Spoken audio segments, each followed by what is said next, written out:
Welcome to our live stream here on this Friday. Delighted to have you joining us. We are live from the Huckabee Theater just outside of Nashville, Tennessee, where we this weekend will be recording our television show for TBN that you do not want to miss. Not that you would ever want to miss it. Why would you? There's nothing in your life as important as watching the show. It will bless you and thrill you and educate you, inspire and entertain you. It'll do all those things, and this week especially. Pam Case with me, senior producer for the show, and she'll be reading questions that you are going to start sending in, as in right now. Start sending those questions in the chat. If you'd like more visibility for your question, you can send it to the Super Chat. We've got moderators watching the chat for questions. They're not radicals, they're moderators. How's that? That works. They're not extremists. No, they're moderate. That's why we call them moderators, and they're going to be looking at some of your questions and forwarding them to us, and we'll try to respond to as many as we can. We have some great video to show you this week of things that have happened in the news, and we'll react to it. For example, Bill Maher mops the floor with Democrat Katie Porter, a member of Congress that probably shouldn't be, but she's there, and we'll talk about why she probably shouldn't be. We'll also discuss an IRS whistleblower who comes forward with information about the Hunter Biden investigation, and it's explosive. Not Hunter, he's already exploded, but the investigation is getting pretty heated up. Also, recent shootings and Joe Biden's response to them. It may shock you, but then again, it may not. We have all kinds of good stuff to present to you, and we have a pre-show poll, yes, right? We do. Yes, we good. do. All right. That's kind of the fun thing to do. It is, and I love it. We have hundreds of folks that participate before we even get started, so that's kind of fun. So here's the poll question for today, pre-show. What do you think is behind Biden's terrible policy decisions since he's taken office? Could it be malice, incompetence, or Barack Obama? What are your thoughts if you were to pick one? Well, I mean, certainly incompetence. I don't think it's malice. To be fair to him, I don't think he wakes up and says, how can I destroy America? Right. I think he honestly believes he's probably doing good things. But he's surrounded himself basically with alumni from the Obama administration. There you go. And that's what I would say. That's where it landed, over 50% at 52% in our pre-show poll today. Incompetence, 33%, by the way, and still 15% malice. So there's that. Well, and I think the incompetence issue is probably very valid, because if he looked at the results of what his policies were, I don't care where they came from. Right. You say, hey, you know what? This isn't working. Our border's a mess. Our energy policy has caused prices to go up. Food prices are through the roof, and it's really hurting working families. Right. I would look at all that and say, yeah, I like the ideology behind it, but the results aren't happening for us. So let's try something different. So that's incompetence. Yeah. Well, thanks to everybody for participating. And hey, that's just the beginning of what we're talking about today. Just the beginning.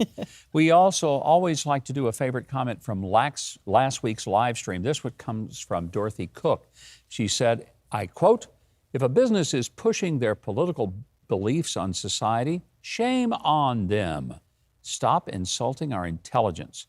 We can think for ourselves," end quote. Dorothy, you are 100% right. I wish more people who run companies would follow your advice, because quite frankly, I buy products, not politics. If I go to buy, whether it's a vacuum cleaner, a car, or a certain brand of soft drink, I'm not really caring at all what the CEO or the board of directors of that company think about anything, other than bring me a product that I want at a price that I'm willing to pay, and that's it. We've made the transaction. It's all I care about. And what you do with your own political views, I could care less, unless you shove them up my nose, down my throat. Then I just don't appreciate it. So there you go. Fair enough. Here is my question for you this week, and we'd love to get your answers, and you can start sending them in right now. President Biden is going to announce for re-election next week. He's already said that. Not a big surprise. We knew it was coming. We just didn't know when. If you were given the opportunity to ask him a question when he announces, what would it be? Leave your answers in the chat or in the comments section below. So Joe Biden, he may invite you to come to his press conference when he announces he's running. So if he did, what question would you ask him? I think that'll be a fun one to get the responses to. If you haven't subscribed to the channel, right now is the perfect time to do it.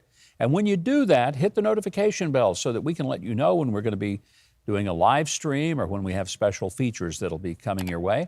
Be sure to like and share, the reason being that the more that there is engagement in what we're doing, the more people who get to see it. Most people, Pam, I don't think understand that the social media companies, they don't just let everybody see what we're doing. Oh, right. There's a lot of math and ciphering that goes on behind the scenes. And it really is, to me, disgusting that should be a consumer's decision, not a social media company's decision. But how it works is the more engagement, the more that people are interacting with something, then it's spread out more. So that's why when we say like the page, it's not an ego thing on our part. Maybe it is a little bit, I don't know. But it really isn't about us just trying, hey, look how many people like us. It's not that at all. It's that we'd like for more people to see the content, and that is determined by the number of people who engage with the live stream. That's what it's about. That's why we ask you to hit the subscribe button, the notification bell, the like, and the share, because all of that factors in. And we kind of think what we're talking about is not just entertaining and informative. We think it's kind of fun. So there you go. All right, we're going to get to some of the stories today. Bill Maher, who has become really an amazing voice of truth and reason. Now, I've been on Bill's show quite a few times over the years. I've always liked him. He and I had a very, probably surprisingly good personal relationship. And he's always been fair to me. Not that he wouldn't poke at me and, make fun of some of the views I have, but it was all done in fun. And quite frankly, Bill's been very respectful. But he's always been unapologetically, I'd say, pretty far left of center. But Bill Maher has become a voice who looks at things and says, this is crazy. I really appreciate that candor on his part. A lot of people on the left can't do that, and he does. And this week, one of the people he had on his show on HBO was Congresswoman Katie Porter of California. That won't surprise you that she's from California. But I want you to see this little exchange that happened between Bill Maher and Congresswoman Katie Porter. Well, a bad judgment. Right, but the real scandal is not that he wants to do it, isn't it? Kind of old. What? And grumpy right now. I mean, let's be clear. Yeah. Kids are immature. That's why they're kids. Not at 21. Not all over the world. 21-year-olds are immature. That's why we don't let them drink until they're 21. That's why some of us don't think that 20-year-olds or 19-year-olds ought to be able to go get AR-15s. They can go fight. I think there are arguments. They can be in the Army. Well, I think that's a discussion we should have, because I think they the more we know about I thought if you vote, you should be able to have a certain level of maturity. They're deciding whether you should be in Congress or not. Well, and by the way, I win those votes. What? And I win those votes, and I'm proud of it.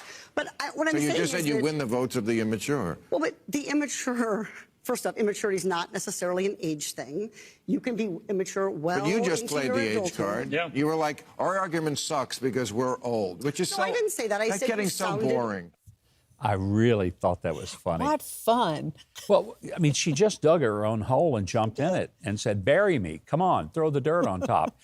It was amazing to watch, but here she is saying that, 21-year-old people shouldn't be able to buy guns.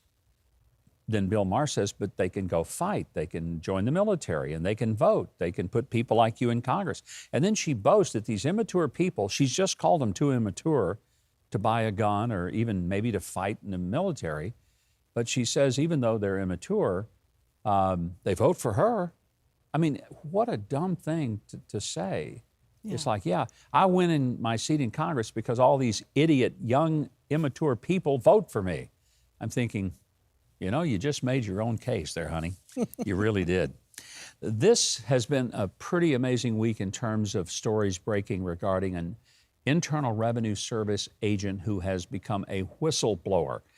And what he's blowing the whistle about is that there is apparent goings-on both at the IRS and the Department of Justice to protect Hunter Biden and to make sure that the light of day never shines upon not just Hunter's business dealings, but how those business dealings related to his father, Senator, Vice President, now President Joe Biden. And this whistleblower, if what he says can be validated, and his attorney says it can, would mean that the Attorney General of the United States, Merrick Garland, lied under oath before Congress. That's a pretty big deal. Let's watch this first clip regarding, and I think what makes this significant, this is a news report from, of all places, NBC. Two senior law enforcement officials describing to NBC News growing frustration inside the FBI because federal investigators finished the bulk of their work about a year ago and suspect political interference is delaying the process. Political interference. Now, the fact that NBC even reported that is breakthrough. Of course, when Karine Jean-Pierre at the White House is asked about it, predictable response. Watch. What is the White House's message to employees who wonder if there should be political considerations when things affect the president's family? So look, I want to be very clear here. As you know, the president respects the rule of law and the independence of the Department of Justice. He believes that's what they should be. In this administration, we believe that it should be independent. She just irritates the stink out of me I sometimes. know she does. Yeah, she always begins, I want to be very clear here. I want to be very clear. No, you don't. You don't want to be clear at all. You want to totally obscure everything you say, and she just did that. She tells us that the president respects the rule of law. I don't believe that for a moment. And when asked if President Biden is confident that Merrick Garland, the Attorney General, has done everything right, her answer is right out of her little book that she's reading from. Watch. President confident that his Attorney General has upheld all the ethical obligations here when it comes to this investigation? Again, the president has always been clear during the campaign, during his presidency, that the Department of Justice should have independence. They should not be politicized, and they should be able to do their job independently, essentially. Yeah. I'm sure it'll be done independently. There'll be no communication. And that's, by the way, what the IRS whistleblower is saying. Yes. That they've all been basically told to shut this down. I think we've got a super chat question. Yeah, actually we bubbled did. up. That's exactly right. Charles F. was writing through his super chat today, do you think the IRS whistleblower will be allowed to testify? In the House, yes. Senate, probably not. I think because the Republicans hold the House, and they've been showing some real spine over there. I mean, I got to hand it to Kevin McCarthy, Jim Jordan, James Comer, some of the chairmen of these committees. You know, they're not backing down. And thank goodness, that's what we begged them to do, was, you know, don't be just on a, quote, witch hunt, but find the truth. There's some things that the American people have a right to know about how their tax dollars have been used and whether or not their government officials are compromised with the Communist Chinese Party, or maybe they're compromised with corrupt business dealings. These aren't minor things, and these are not just partisan political things. I know sometimes people say, well, yeah, you're just going after them because they're Democrats. I'm telling you, this is bigger than either party. If you have a president who has been compromised to the point that he would not be able to take a strong position against communist China because his son is implicated with multi-million-dollar business deals of which you, the president, is getting a cut of the business, you better believe that matters to everybody, has nothing to do with whether a person is a Democrat or Republican. I want to move to this section here on, there have been some very unfortunate shootings. I'm a total Second Amendment guy, and I believe you have a right to protect your property. My wife and I are both concealed carry permit holders, and we believe, you know, that we have a right to protect not only our persons, but our home, and we will do it. As I've often said, I can't, you know, protect that somebody might try to break in our house sometime. I don't know. I can only say this. We will have a fight about it. I don't know that I'll win, but we will indeed have a scuffle. That is for sure. And it will involve some loud noises. I'll leave it at that. But it doesn't mean that any time somebody just shows up at your door that you have a right to shoot them. Mm-hmm. And that's troubling. And we had some cases this week. One involved a young teenager. He's African-American named Ralph Yarl. He was shot by an 84-year-old white gentleman. Ralph says that he went to the wrong door to pick up his siblings, and the homeowner, frightened, shot him. And it's just very troubling. I mean, there's nothing I can say about this that makes me happy. And maybe the gentleman was genuinely afraid. He didn't know, why is this kid banging on my door late at night? Maybe he was aroused out of sleep. I don't know all the details, but it's a very unfortunate situation. And unless I think that if a person is being genuinely threatened, that somebody is at my door, does not to me pose the reason that I can shoot through the door or open the door and shoot somebody. There's got to be a little more than that. Yeah. If they start trying to come in, it's a whole different thing. Knocking at my door does not justify my shooting somebody. Well, interesting that we had so many situations in a single week. That's what was so odd to me. Well, for those who say, well, it's just a race thing, it isn't. There's a white woman. She was killed in a driveway. Her name was Kaylin Gillis, and she turned into the wrong driveway. She and some other kids, they were in a car. They just simply turned into the driveway, and the homeowner shot through the car and killed this 20-year-old woman. I mean, that's insane. Yeah. There was not an immediate, imminent threat to the person's life because somebody pulls in your driveway. Now, he's been charged with murder. I mean, it's just horrible for all around, but most horrible for the family of Kaylin Gillis. Yes. And then this is one that just breaks my heart. The police arrested a North Carolina man. He's a black guy. It doesn't really matter what color he is, except for the people who say, oh, well, it's all white people killing black people. In this case, it was a black guy who shot a 6-year-old neighbor girl and her mother and father over a basketball rolling into his yard. Yeah. Now, once again, if the parents or even a child is doing something threatening and breaking into your home, but a basketball rolling into your yard does not justify shooting people. It just doesn't. Now, in the big picture of this, here's what I want to help you understand. We've seen some awful shootings, most notably the one in our backyard here in Nashville with the school shooting just a couple of weeks ago, which was just horrific. 3 9-year-old kids, 3 school employees murdered in cold blood by a transgender activist who came in with a weapon and just murdered them.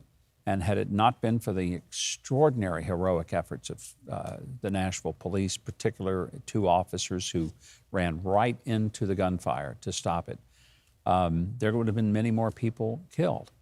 Now, here's what I want you to know. Joe Biden has invited Ralph Carl, that young black man who was shot by the 84-year-old, invited him to the White House. I got no problem with that. Good. Glad you did.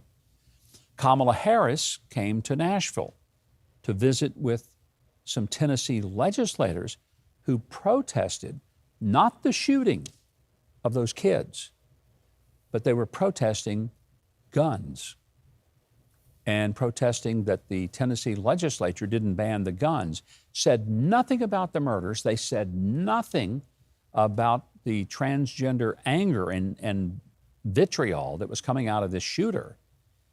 All they were doing was just trying to defend these legislators who made really clowns of themselves on the House floor in Tennessee. That got the White House's attention. There has yet to be a visit from anyone at the White House to those people, the families, and none of those families have been invited to come to the White House and talk about their concerns and their situation. And I think that's just tragic. Right. All right, let's take a few questions that we've got. Okay. I'm going to actually combine a couple of these questions because it relates to the hiring, or not so much, the additional IRS agents, okay? Okay. So Purple Haze is asking, Governor, what really is the reason for hiring so many additional IRS agents? And then Dale is saying, I'm a little confused. Did the Republican House defund all of those extra IRS agents? So if you can kind of give us some clarity there. Well, they've attempted to, and they have not included it in the funding. So as of now, it's still kind of up in the air. But I don't think it will get funded, at least I hope not. Maybe they can keep it from happening. Although, given the way that this administration has run, they may try to just take the money out of some pot that they don't have any authority to do and do it. And unless they get sued successfully, they may get away with it. But the bigger issue is, why would you hire 87,000 IRS agents? And why would part of the criteria to be to arm them and to ask them, are they willing to carry out a lethal penalty in the carrying out of their duties? And first of all, you're thinking, you're going to shoot somebody as an IRS agent because they didn't pay their taxes on time? I mean, I find that troubling. Now, maybe because they think, well, the IRS agent is going to be threatened. Why do you think that? Why are you sending an IRS agent to someone's home? Here's what I think we better realize. These IRS agents aren't being hired, as has been lied to us, to go after the billionaires. That's not going to happen. Why? Billionaires have a building full of lawyers and accountants whose sole purpose is to go through their taxes, and they really are doing two things. Now, some people say, oh, they're trying to cheat. No, they're not. I'll tell you why. Because if they cheat on a billionaire's taxes, he can't afford to lose not only his billions, but his freedom. So no, their purpose is not to see him cheat. Their purpose is to make sure that he complies with the law, but that he doesn't pay one penny more than he absolutely has to the government. Simple as that. Most of the time, a billionaire's taxes are pretty airtight. It's going to be very difficult to go through an audit and find something that is going to require that billionaire to pay more. Because again, they're thorough. And if they do get audited, those several hundred attorneys and accountants will show up, and they'll make it more miserable for the IRS than the IRS will for the billionaire. You know who they're going to come after? They're going to go after the Uber driver, because the Uber driver is in a gig economy where the question is he reporting all that income? What about the person who delivers pizza? What about the person who may work part-time, contract labor, doing some garden work? That's who they're going to come after. And the reason they're going to come after them because they're easy pickings. If they show up and say, we've determined that there's no way you could have only made $12,000 last year mowing lawns because you mowed too many lawns, and there's no way you can do that. So we've determined that you mowed enough lawns to make $40,000, and you owe us $6,000 in taxes. You don't have an attorney, you don't have an accountant, you can't afford one, and you'll end up coughing up $6,000. That's who they're going to come after. And anybody who thinks differently doesn't understand how the government works. The government doesn't spend money that they can't recover in a situation like that. So it's really tragic. All right, we'll move on to the next one from Angela Gillette. She's asking, should we be buying gold and silver? Is our economy going to collapse? Our friends are doing so and told us to start. Yeah, I mean, the honest answer is, and I don't want to give financial advice because I'm not qualified, I don't know if the economy is going to collapse. And as for buying silver and gold, I think it's a pretty sound idea. I've done some purchase of silver and gold for the simple reason that it has immediate value. Now, the price fluctuates. Let's be fair. You can buy, let's say, gold or silver at a price today, and it can collapse tomorrow. But it's never going to be worth nothing. Right. It'll never be worth nothing. And over time, its value will rise and fall. And so if you do need to sell it or want to sell it, you wait for the time when the price is up. But it has tangible value, so that if something happens, let's say our currency completely collapses and we become like Venezuela, it gives you something to work with. So that's what it is. It can be a hedge against inflation. Now, I hear some people say there's no point in it. If you're going to buy gold, just go to the jewelry store and buy it in the form of jewelry, make your wife happy, and you still have the gold. I got no beef with that, and the jeweler certainly doesn't. Would love to see that way of life.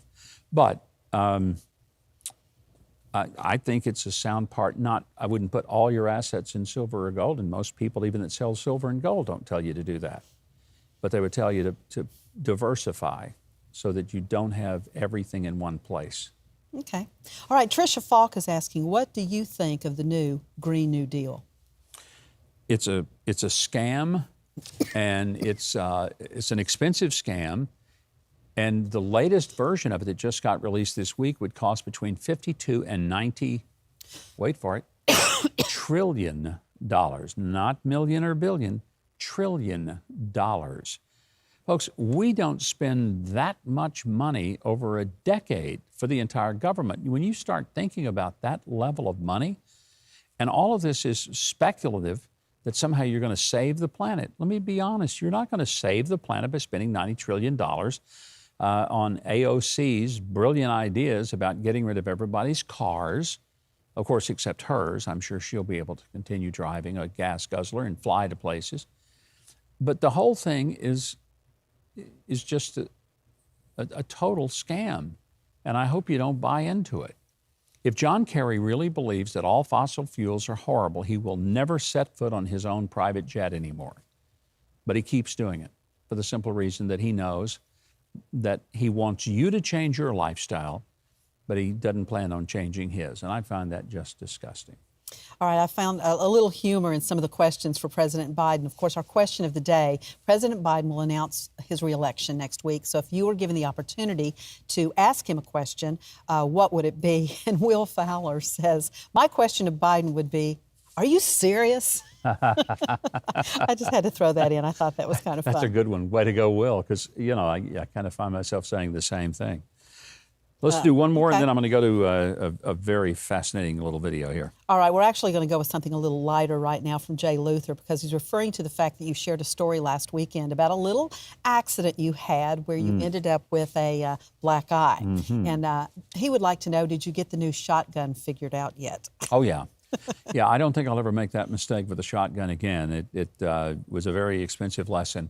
The best way I really could retell this story this way, if you didn't know the background, I could just say that I was dealing with a situation where a very prideful male, all puffed up, strutted toward some young ladies, and I intervened.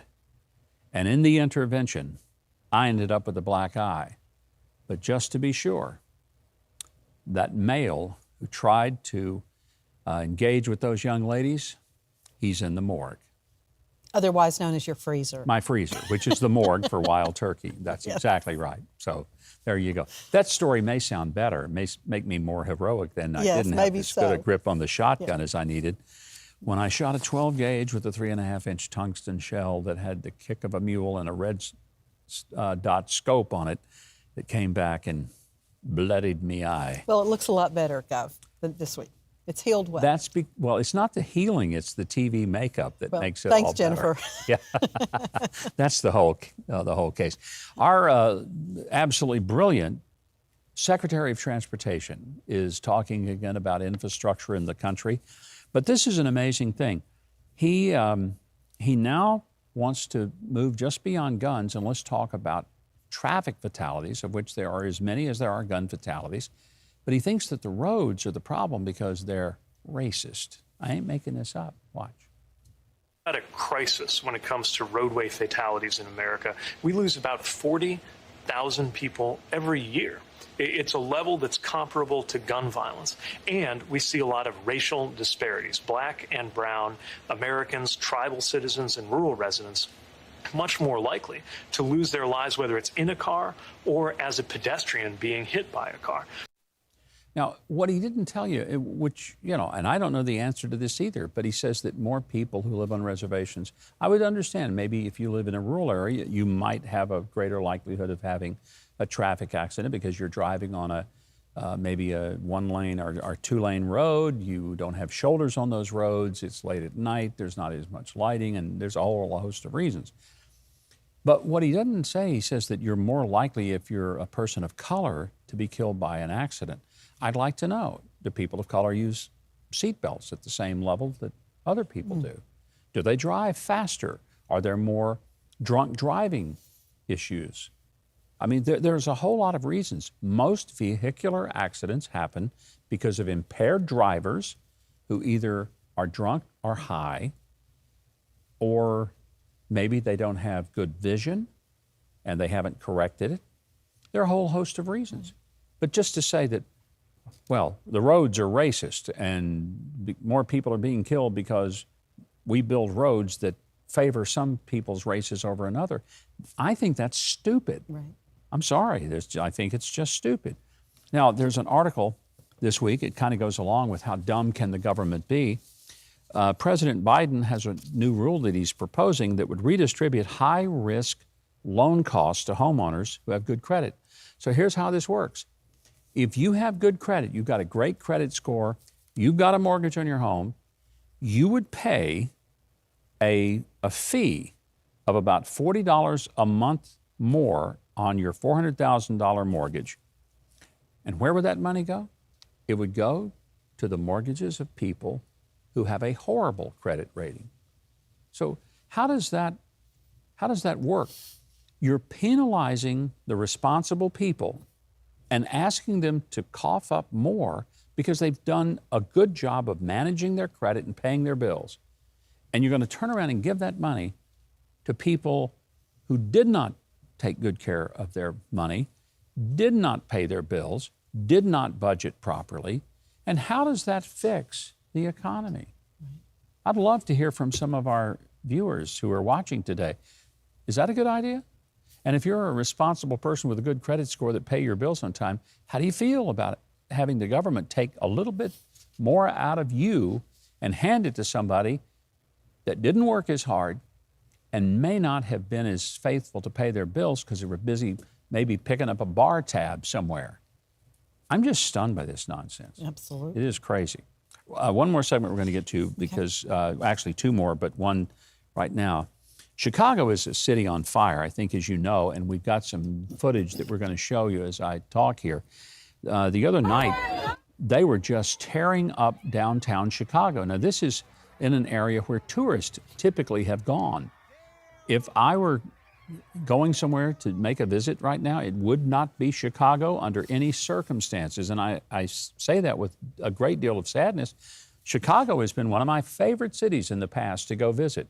It was a very hospitable city, friendly people, great restaurants, good shopping, lots of sporting events to go see, a wonderful place to go. Not anymore.